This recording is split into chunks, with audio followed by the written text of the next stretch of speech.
Halo pemirsa YouTube, masih bersama kami di saluran kesayangan Anda, yaitu Tutorial Gorden.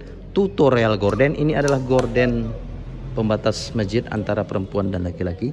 Kemudian dari gorden ini kami buat pembatas antara laki-laki dan perempuan. Nah, di sini menggunakan gelang saja ya. Tepatnya warna hijau yang kami buat. Oke, sambil melihat video ini jangan lupa untuk klik tombol subscribe dan like video kami. Mudah-mudahan bermanfaat bagi Anda semua. Terima kasih, dan ini adalah hasilnya dari tutorial gorden yang sudah dibuat. Terima kasih. Salam tutorial gorden.